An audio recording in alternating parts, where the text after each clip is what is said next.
My name is Sarah Matthews. I'm 28 years old, and I need to tell you something that's been eating me alive for 3 years. The truth about what I thought was the greatest love story of my life, but turned out to be the most elaborate. Psychological manipulation I never saw coming. I used to believe in fairy tales and soulmates, and the kind of love that changes everything.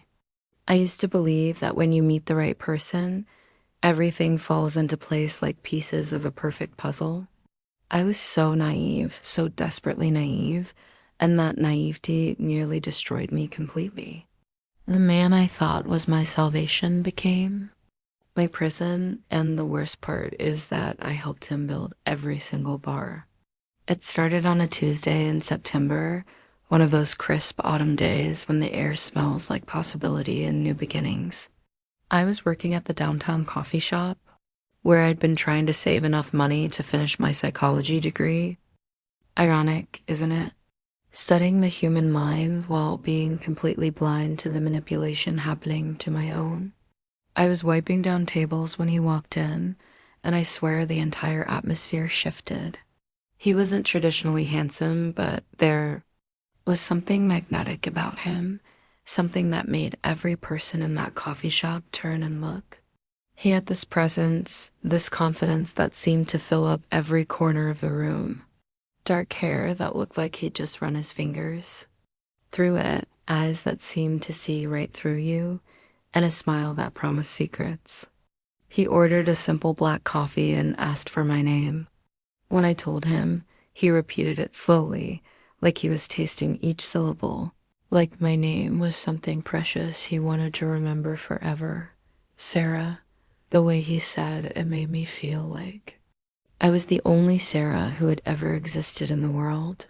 I should have known then that it was all calculated. Every word, every gesture, every seemingly spontaneous moment. But I was 25 and lonely and tired of dating boys who couldn't see past tomorrow. Here was a man who seemed to have his entire life figured out, who spoke about the future like it was something concrete and beautiful and meant for sharing. His name was David Harrison, and he told me he was 32, a consultant who traveled frequently but was thinking about settling down in our city. He said he'd been walking past the coffee shop for weeks, working up the courage to come in because he'd seen me through the window and thought I looked like someone who understood the world differently. Later, I would learn that he'd been watching me for much longer than weeks, that he researched everything about me before that first conversation. He knew where I worked, where I lived, what I studied, who my friends were. He knew that I'd recently ended a long relationship, that I was struggling financially, that I had trust issues stemming from my father's abandonment when I was 12. He knew exactly which buttons to push and which wounds to heal, at least temporarily.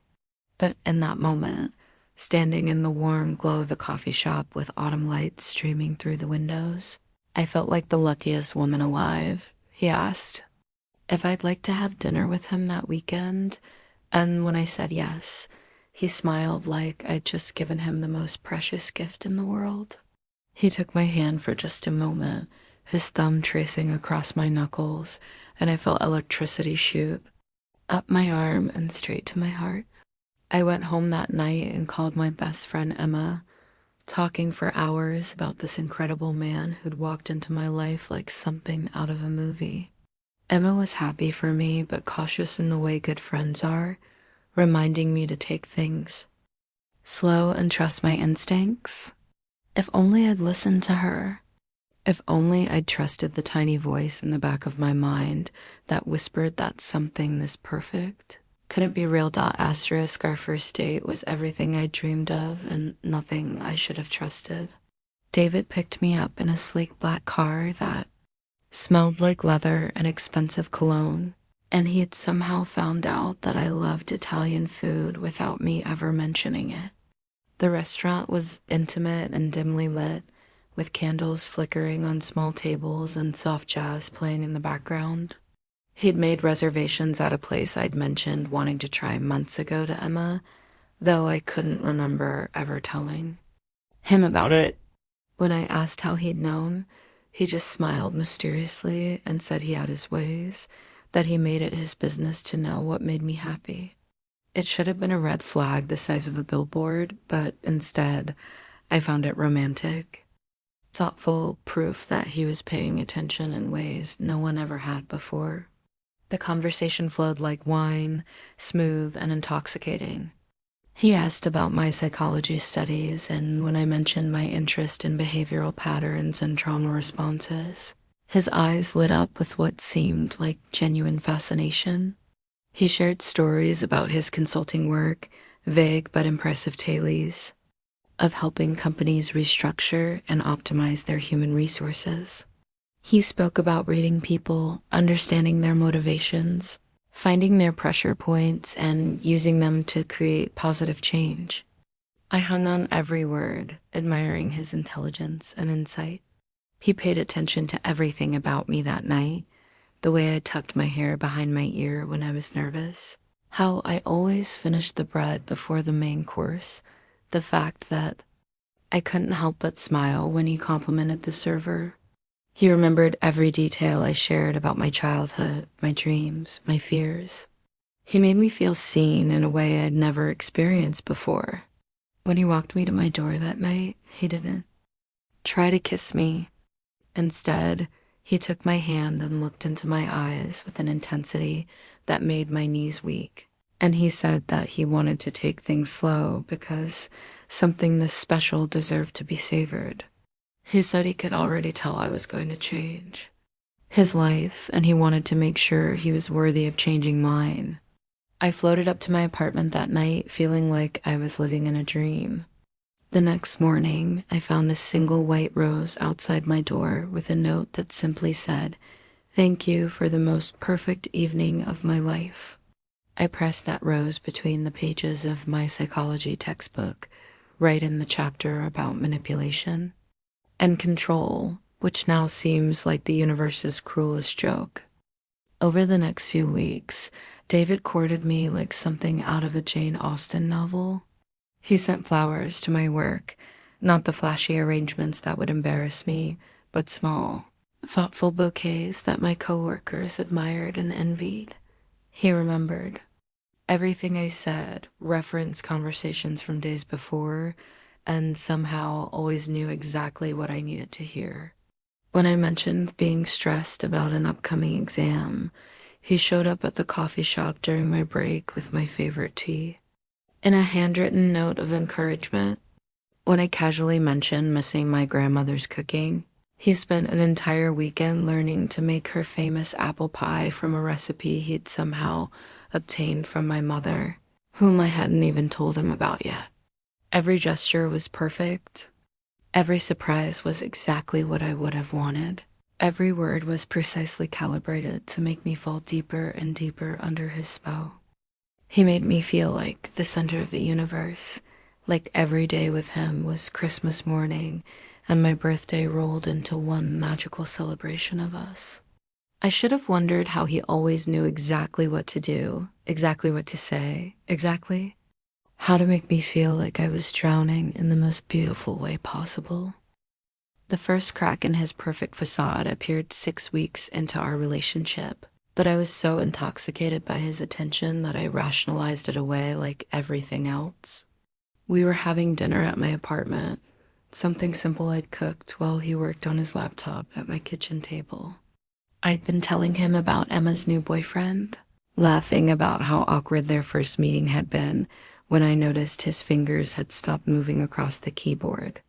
The silence stretched between us like a taut wire, and when I looked up, his expression had shifted into something I'd never seen before, cold, calculating, almost predatory. He asked me why I spent so much time talking about Emma, why her relationship was so important to me, whether I was really as committed to us as I claimed to be. The questions came fast and sharp, each one designed to make me doubt myself, to make me explain and justify and apologize for something that shouldn't have needed explanation. I found myself stammering, trying to reassure him that Emma was just my friend, that he was the most important person in my life. but I was completely devoted to our relationship.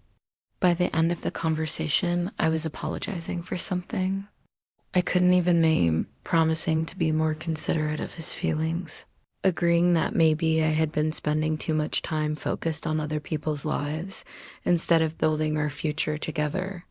He accepted my apology with the grace of a king granting pardon to a peasant, pulling me into his arms and stroking my hair, while he whispered that he just loved me so much it scared him sometimes, that he couldn't bear the thought of sharing me with anyone else, even in conversation. I melted into his embrace, grateful that he cared enough to be jealous, interpreting his possessiveness as proof of his devotion. That night, he made love to me with an intensity that left me breathless and trembling, and afterward, as I lay in his arms, feeling like I'd been claimed and cherished, he whispered plans for our future that made my heart race with possibility. He talked about the house we'd buy together, the trips we'd take, the life we'd build that would be so perfect and complete that we'd never need anyone else. It sounded like paradise, and I wanted it more than I'd ever wanted anything in my life. Looking back, I can see that night as the beginning of my isolation, the first time he successfully made me question my own perceptions and prioritize his comfort over my own instincts. But at the time, it felt like deeper intimacy, like we were building something so special and exclusive that it needed to be protected from outside influences. Over the following weeks, similar conversations began to happen with increasing frequency. He questioned why I needed to study at the library when I could work just as well at home with him. He'd wonder aloud whether my evening classes were really necessary, whether I couldn't finish my degree online so we could spend more time together. He'd suggest that Emma seemed jealous of our relationship, that she was probably trying to sabotage our happiness because she was threatened by what we had. Each conversation followed the same pattern. He'd express concern or disappointment. I'd defend myself. He'd explain how my actions made him feel unloved or unimportant, and I'd end up apologizing and changing my behavior to accommodate his needs. It was so gradual, so wrapped in declarations of love and promises of forever, that I never recognized it as manipulation. I thought it was compromise, the natural give and take of a serious relationship. I thought his need for my constant attention was romantic, proof that I was special enough to be his whole world. Asterisk by Christmas, I was living in a world that revolved entirely around David's schedule, David's moods, David's needs. I dropped 2 of my evening classes because he'd convinced me that education was less important than building our relationship. I'd stopped going to the library because he'd made me feel guilty for choosing books over time with him. I'd started making excuses to Emma when she invited me out because David had a way of making me feel selfish for wanting to spend time with anyone else. He never explicitly forbade me from doing anything. He was far too sophisticated for such obvious control. Tactics. Instead, he used disappointment, hurt feelings, and emotional manipulation to guide my choices. When I wanted to visit my mother for her birthday, he didn't say no. He just looked sad and mentioned how lonely he'd be without me, how he'd been looking forward to surprising me with a romantic weekend, how it seemed like I was choosing my family over our relationship. When Emma invited me to her birthday party, he didn't forbid me from going. He just happened to plan a special dinner for the same night, something he'd been working on for weeks.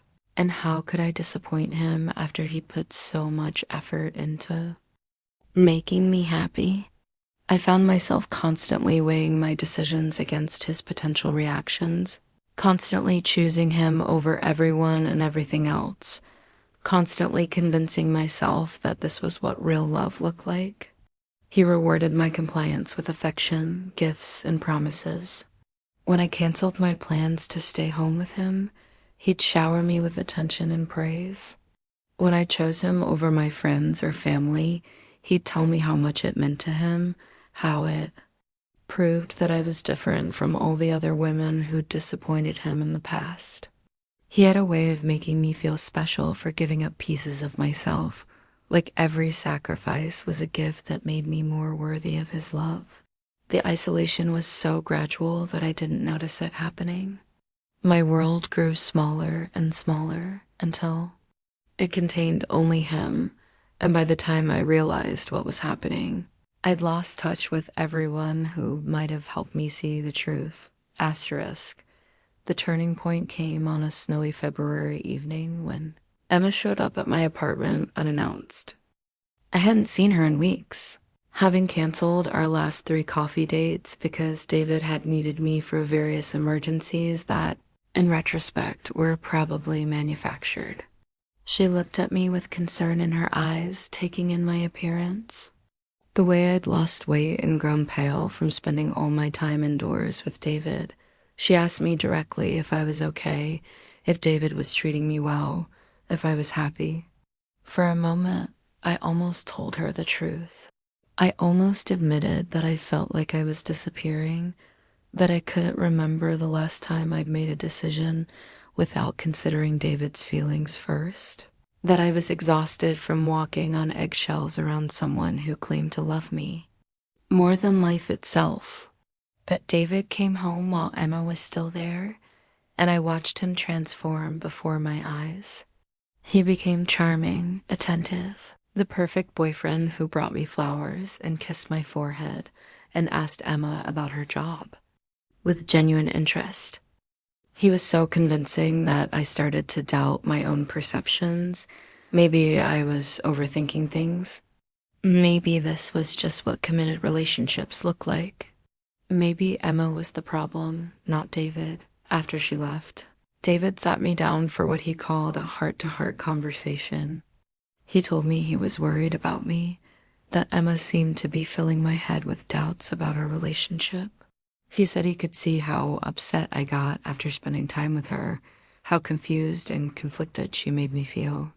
He wondered if maybe it was time to think about whether Emma was really the kind of friend I needed in my life, someone who seemed threatened by my happiness and determined to undermine the best thing that had ever happened to me.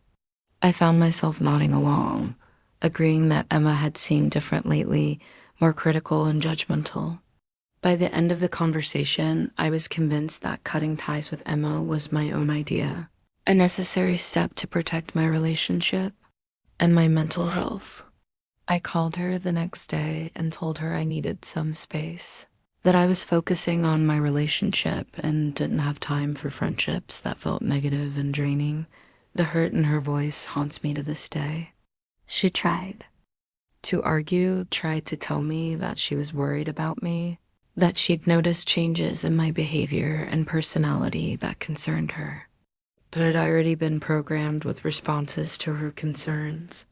I told her she was jealous, that she couldn't handle seeing me happy, that her interference was toxic and unhealthy.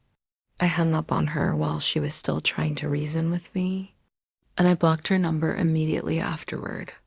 David held me while I cried, whispering that it was hard to let go of toxic people, but that I was so brave for choosing our love over a friendship that was holding me back. He promised that he would always be there for me, that I would never need anyone else as long as I had him. I believed him completely.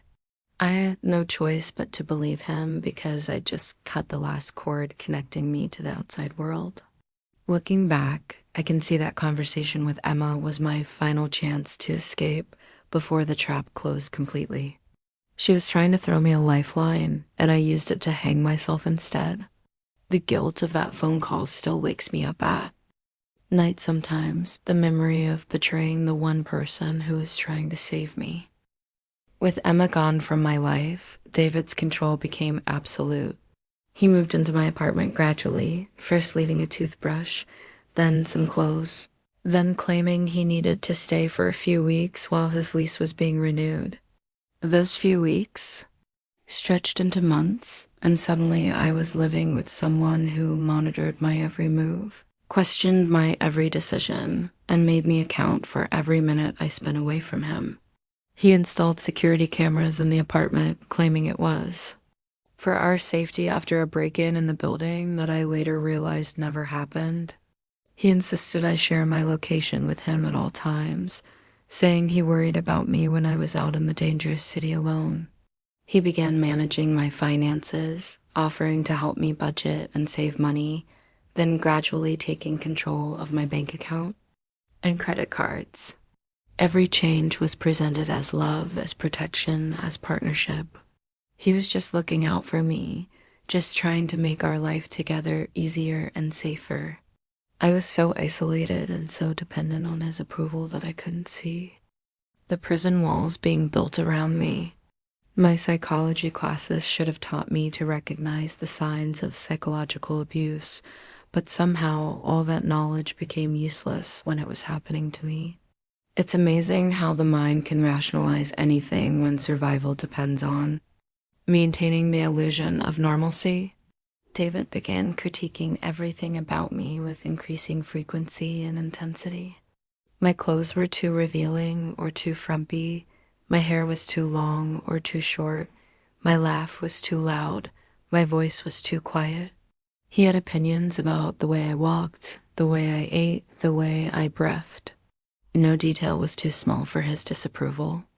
And his criticism was always delivered with the tone of someone who was only trying to help me become the best version of myself. He bought me new clothes and threw away my old ones, saying he wanted me to look as beautiful on the outside as I was on the inside. He scheduled appointments for me to get my hair cut and colored the way he preferred, telling the stylist exactly what he wanted while I sat silently in the chair. He signed me up for a gym membership and a personal trainer, explaining that he was investing in my health and confidence. Every change was supposedly for my own benefit, but somehow I felt smaller and less myself with each transformation. I began to lose track of who I had been before David, the woman who had loved reading in coffee shops, who had laughed too loudly at movies, who had worn vintage dresses and painted her nails bright colors, who had dreamed of becoming a therapist and helping people heal from trauma. That woman seemed like a stranger from another lifetime. In her place was someone anxious and apologetic, someone who checked her reflection constantly to make sure she met David's standards, someone who spoke in whispers and moved carefully to avoid triggering his displeasure. I told myself this was growth, that David was helping me evolve into a more sophisticated and polished version of myself. I convinced myself that his attention to detail meant he cared about me more than anyone ever had. That late at night, when he was asleep beside me and I could hear him breathing, I sometimes felt like I was suffocating, like the walls of our perfect life were closing in around me and I was disappearing completely. The physical abuse started so subtly that I almost missed it entirely. It began with a firm grip on my arm when I said something he didn't like, pressure just hard enough to get my attention, but not hard enough to leave marks. Then came the gentle corrections, his hands guiding my posture when I slouched, positioning my face when he wanted to look at me, moving my body into arrangements that pleased him. He called it affection, and I desperately wanted to believe him. When the grip on my arm became painful, when the corrections became rougher, when his hands began to leave faint bruises on my skin, he always had explanations that made perfect sense. He was passionate, intense, overwhelmed by his love for me. He didn't realize his own strength. He was sorry, so sorry, and it would never happen again. He bought me expensive jewelry to apologize, took me on romantic trips, showered me with attention and promises until I forgot why I had been upset in the first place. The cycle became predictable, but somehow never predictable enough for me to recognize it while it was happening. Tension would build over days or weeks, with David becoming increasingly critical and controlling. Then something would trigger his anger, something small and seemingly insignificant, like burnt toast or a phone call that lasted too long or a smile I gave to a stranger on the street. The explosion would be swift and terrifying, a glimpse of rage so pure and violent that it left me shaking and confused. Then came the apologies, the gifts, the promises, the tender lovemaking that made me feel cherished and forgiven. The honeymoon period would last just long enough for me to convince myself that the violence had been an aberration, that we'd moved past it, that our love was stronger than his anger. Then the cycle would begin again, each time a little worse than the last. I became an expert at reading his moods, at anticipating his needs, at avoiding the triggers that might set him off. I walked on eggshells constantly, monitoring my own behavior with exhausting vigilance. I apologized for things I hadn't done wrong, agreed with opinions I didn't share, smiled when I wanted to cry, stayed quiet when I wanted to scream. I developed a hyper-awareness of his emotional state that left me no energy to attend to my own feelings or needs. My world had shrunk to nothing but David's comfort and David's satisfaction. I existed only in relation to him, only as a reflection of his desires. The woman I had been before was completely gone, replaced by this anxious, eager to please shadow who had no thoughts or wants of her own. I told myself this was love, this constant vigilance and self-sacrifice. I told myself that all relationships required compromise, that marriage was about putting your partner's needs before your own. I had no frame of reference for healthy love, no model of what a partnership between equals actually looked like. David had isolated me so completely that I had no one to ask, no one to tell me that what was happening to me wasn't normal, wasn't acceptable, wasn't love at all, but its dark and twisted opposite. The proposal came on our 1-year anniversary in the same restaurant where we'd had our first date. David had orchestrated everything perfectly, from the violinist who played my favorite song to the candlelit table in the corner where we'd sat that first magical night. When he dropped to one knee and pulled out a ring that was exactly what I would have chosen for myself, I should have felt pure joy. Instead, I felt a strange mix of elation and terror, like I was standing at the edge of a cliff being asked to jump. The ring was beautiful, a vintage setting with a stone that caught the light and threw rainbows across the white tablecloth. Everyone in the restaurant was watching us, their faces glowing with vicarious romance, and when I said yes, they erupted in applause. David slipped the ring onto my finger with tears in his eyes, whispering that I had just made him the happiest man alive. I smiled and kissed him and let him hold me while the other diners congratulated us.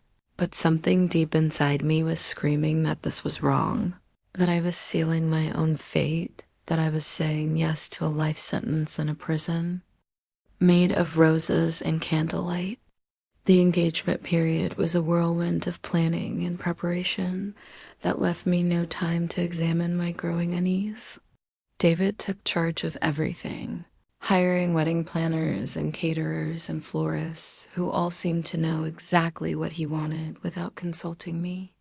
When I tried to express preferences about flowers or music or menu choices, I was gently overruled with explanations about budget constraints or venue limitations or family expectations. It was David's family we were planning for, David's vision. We were executing David's dreams we were making come true. I was just the bride-shaped accessory required to make his perfect wedding complete. My mother tried to visit during the planning process, but David convinced me that having her there would just add stress and complications. He arranged for us to meet her for dinner instead, a controlled environment where he could monitor every conversation and intervene if she said anything that might upset our wedding plans. I watched my mother's face across the restaurant table as David dominated the conversation, talking about our future with a possessive intensity that made her flinch. When she tried to ask me direct questions about my happiness or my plans, David answered for me, explaining my feelings and motivations with the confidence of someone who owned them. After she left, I found myself making excuses for his behavior, telling myself that he was just excited and protective, that all grooms were nervous about meeting their future in-laws. But I couldn't shake the memory of the look in my mother's eyes, a mixture of concern and recognition that suggested she saw something I was still refusing to acknowledge.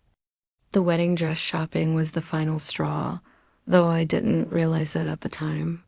David insisted on coming with me, claiming he wanted to be involved in every aspect of our special day. He sat in the boutique making comments about each dress I tried on, critiquing the way they fit, the way they made me look, the message they would send to our wedding guests. When I found a dress that made me feel beautiful and confident, he frowned and shook his head, explaining that it was too revealing, too attention-seeking, not appropriate for the kind of wedding we were planning. The dress he chose for me was beautiful in its own way, but it wasn't me. It was his vision of what his bride should look like, conservative and modest, and designed to showcase his good taste rather than my personality. I bought his choice and hung it in my closet, where it waited like a costume for the role I was about to play for the rest of my life. 3 weeks before the wedding, everything changed in a moment that lasted no more than 30 seconds, but shifted my entire world on its axis. I was at the grocery store, something David usually did himself, but had asked me to handle because he was busy with work calls. I was standing in the produce section, trying to remember whether he preferred Granny Smith or Honeycrisp apples, when I heard a voice behind me say my name. I turned around and saw Emma standing there with tears in her eyes, looking at me like she was seeing a ghost. For a moment, neither of us spoke. I hadn't seen her in over a year, hadn't thought about her in months, had successfully convinced myself that cutting her out of my life had been the right decision. But seeing her there with her concerned expression and her familiar smile, I felt something crack open inside my chest, something I'd been keeping carefully sealed. She looked at me with such tenderness, such genuine care, that I almost started crying right there in the produce section. She asked me how I was really how I was, and for the first time in months, someone was asking about me instead of asking about David or the wedding or our perfect life together. I started to give her the rehearsed answer I'd been giving everyone about how happy I was and how perfect everything was, but the words died in my throat. Instead, I heard myself saying that I was tired, so tired, and I didn't know why. Emma took a step closer and asked if I was eating enough, sleeping enough, taking care of myself. She said I looked thin and pale, that she was worried about me. For just a moment, I let myself see my life through her eyes, and what I saw terrified me.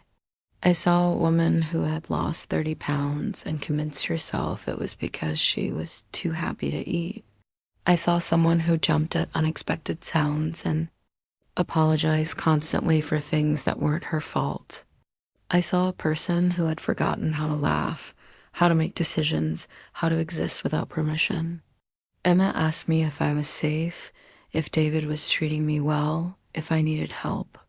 The questions hung in the air between us like lifelines, and I could feel myself reaching for them, desperate to grab hold of something real and solid in a world that had become all smoke and mirrors.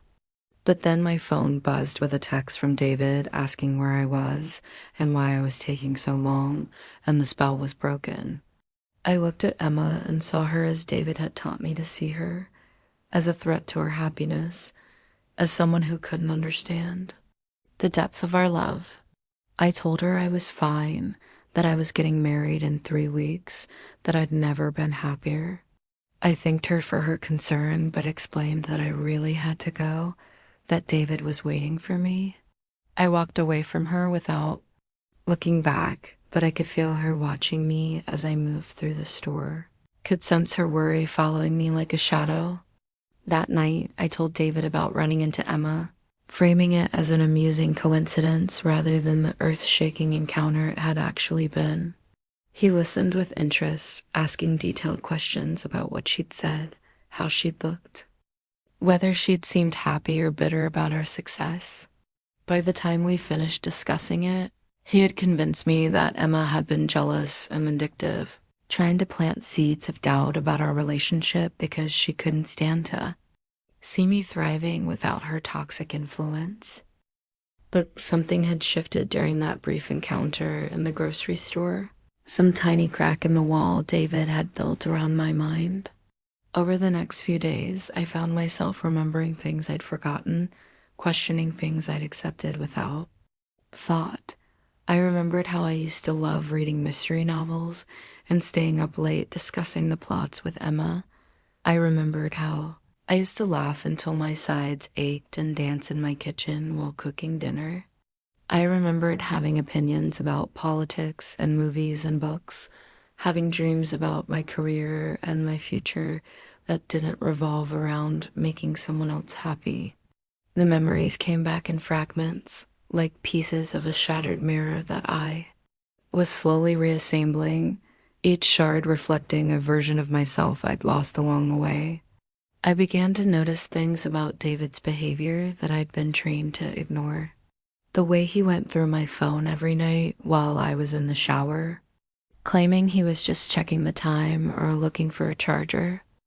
The way he positioned himself between me and other people in conversations, subtly but effectively cutting me off from human connection. The way he answered questions directed at me, spoke for me in public, made decisions about my life without consulting me.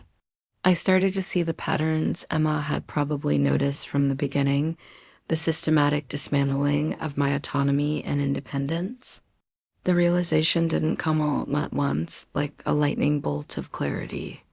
Instead, it seeped in slowly like water through a cracked foundation, weakening the structure of lies I'd been living in until everything began to crumble. I found myself standing in front of the bathroom mirror one morning, staring at a stranger, with hollow eyes and sharp cheekbones and the engagement ring that felt like a shackle around her finger.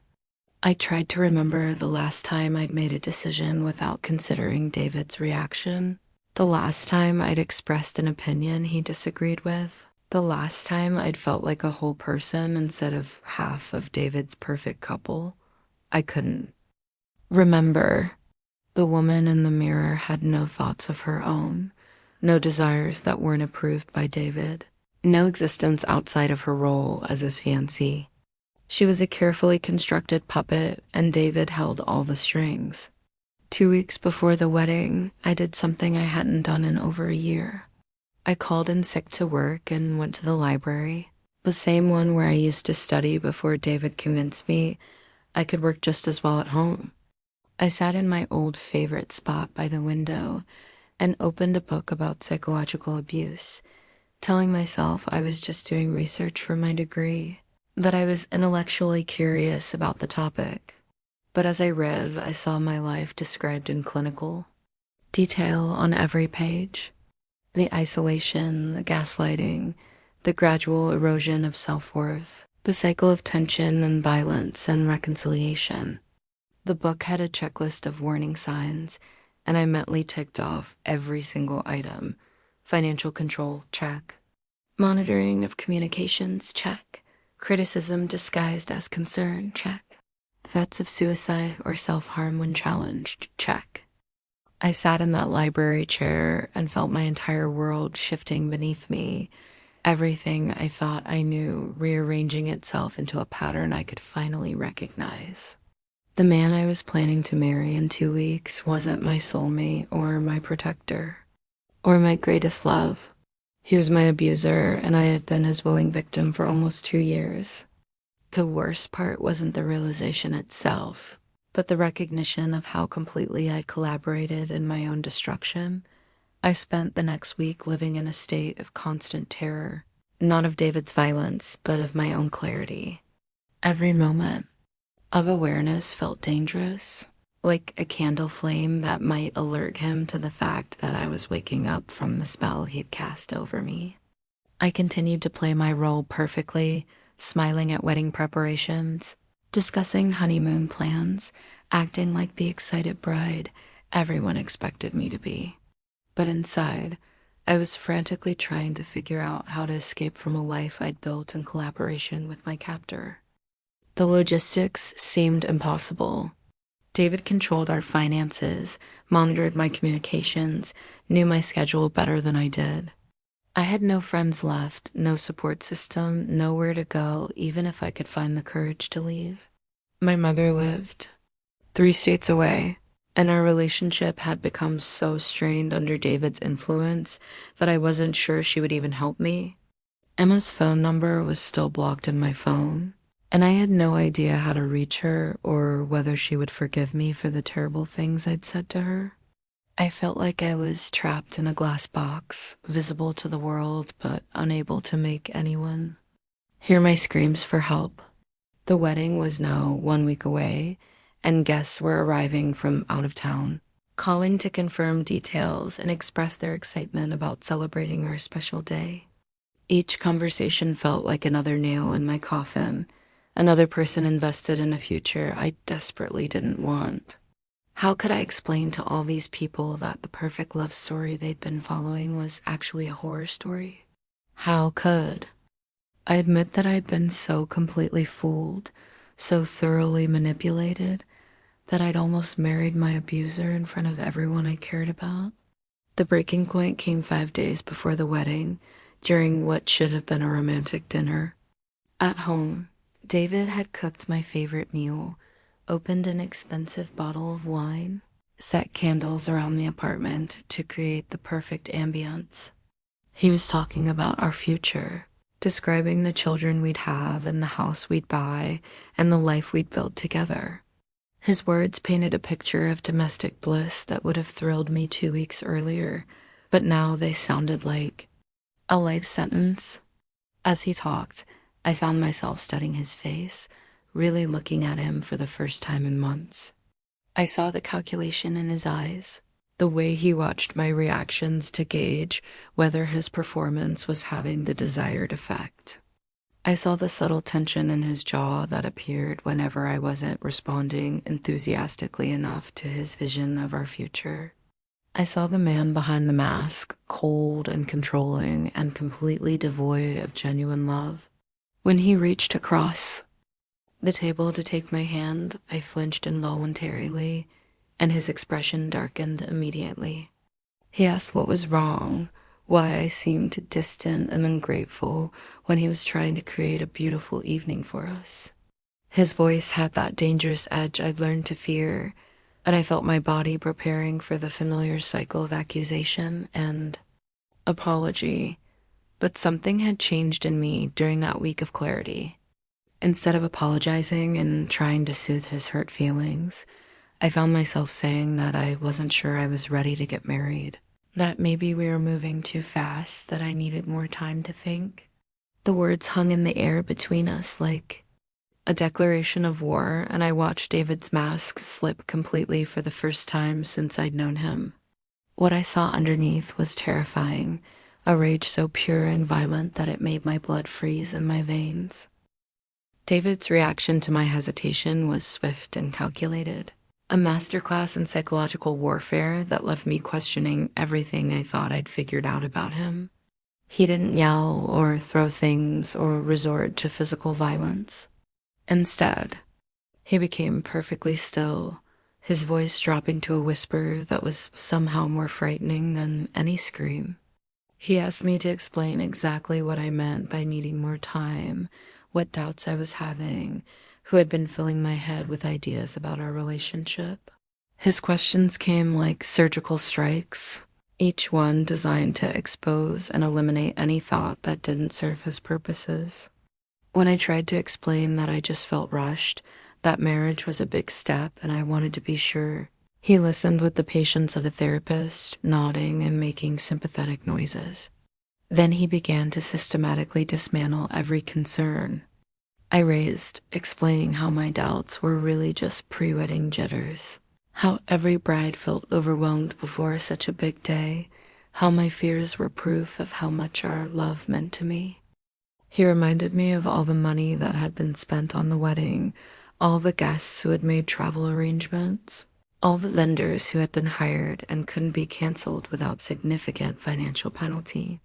He painted a picture of the embarrassment and disappointment that would result from calling off the wedding now, the gossip and speculation that would follow us for years. He made me feel selfish and immature for even considering backing out, like I was willing to destroy dozens of people's plans because of some silly romantic notion about being ready for marriage. By the end of the conversation, I was apologizing again, agreeing that I was just nervous, promising to stop overthinking and start focusing on how lucky I was to have found such understanding and patient love. He held me while I cried tears of what he interpreted as relief, but what I knew were despair, stroking my hair and whispering that everything would be perfect once we were married, that all my doubts would disappear once I was truly his. That night, lying in bed next to him while he slept peacefully, I stared at the ceiling and faced the terrible truth about my situation. I was going to marry this man in 4 days because I was too afraid and too isolated and too broken to find another way out. I was going to walk down that aisle in the dress he'd chosen and speak the vows he'd helped write and promise to love, honor, and obey someone who had systematically destroyed everything I used to be. The thought of spending the rest of my life in this carefully constructed prison made me feel like I was suffocating. But the thought of trying to escape felt equally impossible. I closed my eyes and tried to imagine a different ending to this story, one where I found the courage to run, where I rebuilt my life from nothing, where I learned to trust my own judgment again. But those fantasies felt like fairy tales, too good to be true for someone like me who had already proven she couldn't tell the difference between love and control. I drifted off to sleep that night, convinced that I would marry David Harrison in 4 days and disappear completely into the role of his perfect wife.